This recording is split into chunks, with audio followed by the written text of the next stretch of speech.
رابعہ بصری رحمتہ اللہ علیہ کو دنیا سے گئے ہوئے 1200 سال ہو چکے ہیں، لیکن ان کا نام آج بھی زندہ ہے۔ رابعہ بصری نہ کوئی شہزادی تھی، نہ ملکہ تھی، نہ کوئی وہ خوبصورت تھی، نہ کوئی خاندانی تھی، بلکہ عورت ہونے کے لحاظ سے ہر عیب اس میں تھا۔ ان کی عادت یہ تھی، وہ روزانہ عشاء کی نماز کے بعد غسل کر کے کپڑے بدل کے اپنے خاوند سے پوچھتی، آپ کو میری ضرورت ہے؟ اگر وہ کہتے کہ کوئی ضرورت نہیں ہے تو پھر پوچھتی، مجھے اجازت ہے؟ وہ کہتے اجازت ہے تو پھر مصلی پر کھڑی ہو جاتی اور فجر کی نماز تک مصلی پر کھڑی رہتی تھی۔ ان کا خاوند جلدی وفات ہو گیا، جوانی میں ہی بیوہ ہو گئی، تو حسن بصری بصرہ کے امام کے اصل مسلمانوں کے امام تھے۔ وہ خود چل کے آئے کہ میں آپ سے شادی کرنا چاہتا ہوں۔ کوئی شادی کا شوق نہیں تھا ان کو، وہ تو اولاد کے قابل نہیں، شکل صرف ان کی نیکی اور جو ان کا اللہ سے تعلق تھا۔ ان کو یہ لالچ ہوا کہ یہ میری بیوی بن جائے، پھر اس کی طفیل شاید میری بخشش ہو جائے۔ تو ان کے پاس آئے، کہنے لگے، رابعہ میں آپ سے شادی کرنا چاہتا ہوں۔ خود پیغام لے کر آئے تو انہوں نے فرمایا، میری 4 باتوں کا جواب دے دو تو میں شادی کر لوں گی۔ کہنے لگے، کیا؟ کہا، یہ بتاؤ میں جنتی ہوں کہ دوزخی؟ کہنے لگے، یہ تو میں کچھ نہیں کہہ سکتا۔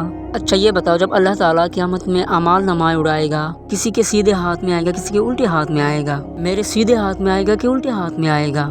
کہنے لگے، یہ بھی کچھ نہیں بتا سکتا۔ کہنے لگے، اچھا یہ بتاؤ، جب اللہ نیکیوں کو تولے گا، کسی کی نیکیاں بڑھ جائیں گی، کسی کے گناہ بڑھ جائیں گے، میرے گناہ زیادہ ہوں گے یا نیکی زیادہ ہوں گے؟ کہا، یہ بھی بتا نہیں سکتا۔ کہا، اچھا یہ بتاؤ، جب لوگ پل صراط سے گزریں گے، کوئی پار نکل جائیں گے، کوئی نیچے گر جائیں گے، تو میں پار نکلوں گی کہ دوزخ میں گروں گی؟ کہنے لگے، یہ بھی میں بتا نہیں سکتا۔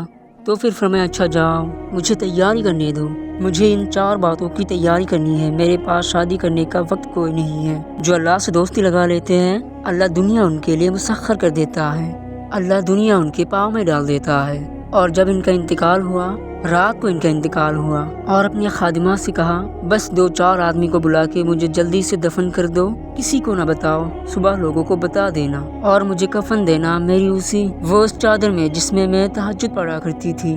تو انہوں نے راتوں رات دفن کر کے صبح اعلان کیا، شور مچ گیا، ہائے کیوں بتایا کیوں نہیں؟ تو اگلی رات ان کے خادمہ نے ان کو خواب میں دیکھا، سبز لباس پہنا ہوا، حسن و جمال صورت چہرے پہ چمک رہا۔ پوچھا، آپ کے ساتھ کیا ہوا؟ کہا، میرے اللہ نے میرے ساتھ بہت عمدہ معاملہ کیا۔ کہا، آپ کی وہ چادر کہاں گئی جس میں آپ کو کفن دیا تھا؟ کہا، وہ اللہ تعالیٰ نے اتار لی ہے اور مجھے جنت کا جوڑا پہنایا ہے، اور اس چادر کو اللہ نے سنبھال کے رکھا ہے، جب قیامت کے دن میری نیکی کو اللہ تولے گا تو اس چادر کو بھی اس میں تولے گا۔ انہوں نے پوچھا، منکر نکیر کا کیا ہوا؟ کہا، وہ آئے تھے، انہوں نے مجھ سے پوچھا، من ربکی، تیرا رب کون ہے؟ تو میں نے منکر نکیر سے کہا، جس اللہ کو 40 سال نہیں بھلایا، اس کو 4 ہاتھ زمین کے نیچے آ کر میں بھول جاؤں گی؟ کہا، جس رب کو 40 سال میں نہ بھلا سکی، اس کو 4 ہاتھ زمین کے نیچے آ کر میں بھول جاؤں گی؟ تو منکر نکیر نے کہا، اس کا آگے کیا حساب لینا، چلو بھائی واپس چلو۔